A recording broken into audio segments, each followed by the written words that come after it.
तो चलिए आज बात करते हैं लॉस्ट एंड फाउंड की कि टैरो को यूज़ करके आप लॉस्ट एंड फाउंड कैसे कर सकते हैं। आप कोई भी चीज़ ढूंढनी है, कई बार हमारे पास होता है, ऐसी चीज़ें हो जाती है कि चीज़ें हम कहीं रख देते हैं और बस कहाँ रखी है ये नहीं पता चलता। इसके लिए बहुत प्रॉब्लम हो जाती है, कहाँ रखी। कई बार हम चीज़ें बहुत संभाल के रख देते हैं और इतनी ज़्यादा वो संभल जाती है कि फिर मिलती ही नहीं। ठीक है, तो इसलिए हम अब देखते हैं कि लॉस्ट एंड फाउंड आप कैसे कर सकते हो। अब चलो टैरो से पहले मैं एक दो चीज़ें ऐसी आपको बता देता हूँ जो कि आपको लॉस्ट एंड फाउंड में हेल्प करेगी। एक तो है, एक स्विच वर्ड होता है। स्विच वर्ड है रीच, REACH, पहुंचना जिसको बोलते हैं ना, रीच। तो वो रीच है। तो ये आप बार बार कह सकते हैं, रीच रीच रीच रीच। तो ऐसा बार बार बोलेंगे तो भी वो आपको चीज़ मिल जाएगी। इसी में थोड़ा सा एक अलग फॉर्मेशन इसमें होता है कि क्रिस्टल रीच ऐसा भी कहते हैं। तो क्रिस्टल रीच भी आप कह सकते हैं, तो भी आपको वो चीज़ मिल जाएगी। तो ये बार बार कहना पड़ता है। स्विच वर्ड है तो आप जितनी बार रिपीट करोगे उतना इसका पावर धीरे धीरे बढ़ता है।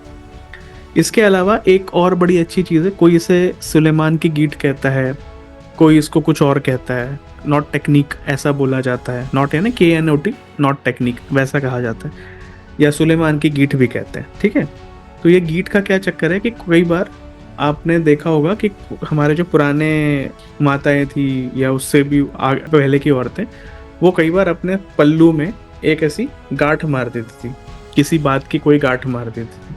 और जब तक वो गांठ मारी हुई है तब तक के या तो उन्हें कोई चीज़ याद रहती थी, या तो उसका कुछ ना कुछ एक कारण ज़रूर होता था कि वो गांठ क्यों मारा हुआ है। अब जैसे कि चाणक्य में, जब चाणक्य को धनानंद, जो कि उसका मेन विलन था चाणक्य का सीरियल का, तो मगध के जो राजा थे धनानंद, उन्होंने बहुत जलील किया, इंसल्ट किया। तो उन्होंने जो अपनी शिखा होती, उनकी शिखाएं बहुत होती थी, मतलब पहले जो ऋषि या इस तरह के प्राध्यापक आचार्य जो होते थे, उनकी बहुत लंबी शिखा हुआ करती थी। एंड दैट शिखा use to represent their knowledge. तो वो इसलिए शिखा रखते थे, तो बहुत लंबी शिखा थी, उसको उन लोग बांध के रखते थे।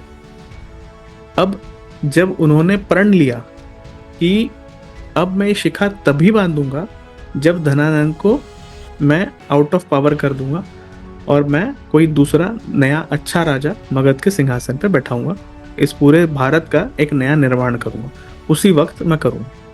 तो उन्होंने वो शिखा खोल दी थी। और उनके जो कंटेम्प्रेरीज थे वो बार बार उनसे पूछा करते थे कि ये आपने शिखा क्यों खोली, ऐसा क्यों है, क्या है। वो बताते नहीं थे जनरली। बहुत ही कम लोगों को उन्होंने बताया था कि क्या कारण था, बाकी किसी को उन्होंने बताया नहीं था। बिकॉज इसका जो बांधना और न बांधना, इन दोनों का कोई ना कोई सिग्निफिकेंस होता है। तो सिग्निफिकेंस एस्टैब्लिश करने के लिए मैंने ये कहानी आपको बताई है। अब देखिए दूसरी आप चीज़ क्या कर सकते हो। जैसे अगर कोई चीज़ आप यहाँ वहाँ रख दो, भूल गए, तो आप सिंपल एक कोई रुमाल ले सकते हैं। कोई रुमाल होगा, साड़ी का पल्लू होता है, ओढ़नी होती है, कोई भी चीज़ है, उसका एक कोना जो होता है ना, उसका कोने को आप छोटी सी एक गांठ बांध के रख दो। जो सिंपल नॉट होती है वो सिंपल नॉट बांध के रख दो। और नॉट बांधते समय ये इंटेंशन देना है कि मेरी ये चीज़ घूम गई है और मुझे ये चीज़ ढूंढनी है, या ये मेरी चीज़ लॉस्ट हो गई है, ये मुझे मिल जाए, ये मुझे ढूंढने में हेल्प करे। और एक बार आप उसको कर लोगे, उसके बाद आप देखोगे कि जनरली कुछ ही घंटों में या कुछ एक आध दिन के अंदर आपको शायद वो चीज़ मिल ही जाए।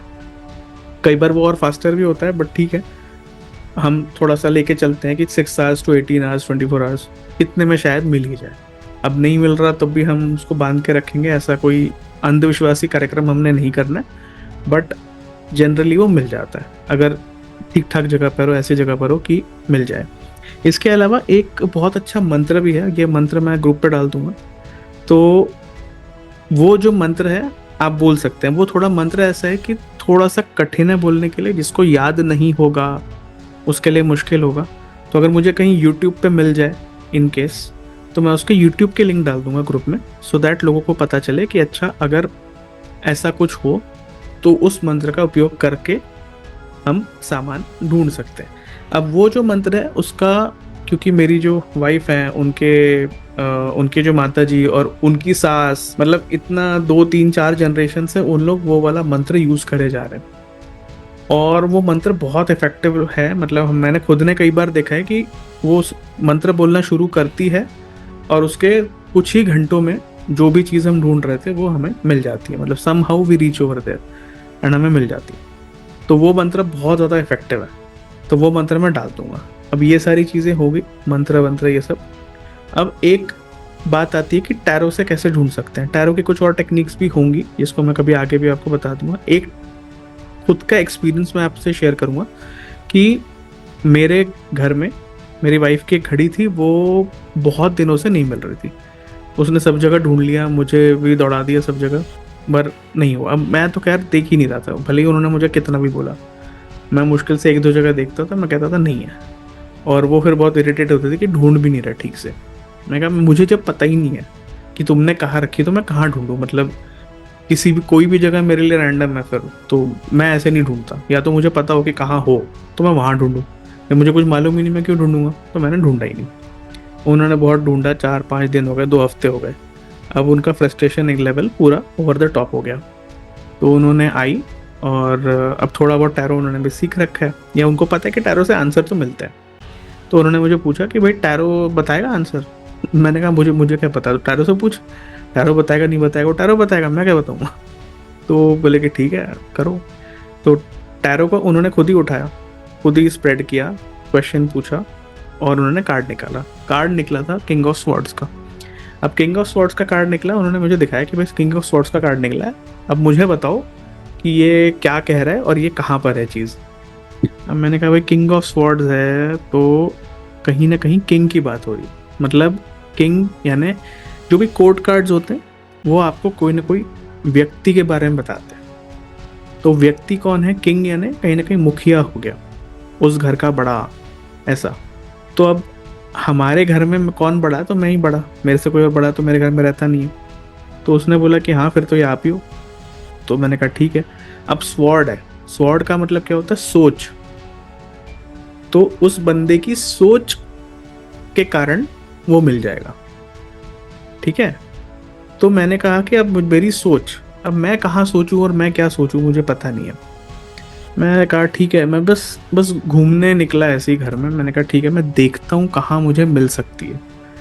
और पता नहीं क्यों मुझे ऐसा लगा कि ये जो एक बड़ी सी अलमारी अलमारी है बड़ी सी, तो मुझे लगा शायद उसी में होगा। मैंने बस खोला और मुझे सामने वो मिल गई। तो हम इतने टाइम से ढूंढ रहे थे, हमें नहीं मिली, और वो अचानक से हमें मिल गई। तो इस तरह से टैरो से भी आप कोई ना कोई चीज़ें पूछ सकते हैं, वो आपको बताएगा। अब टैरो से कहीं ना कहीं कुछ डायरेक्शंस का भी पता चलता है।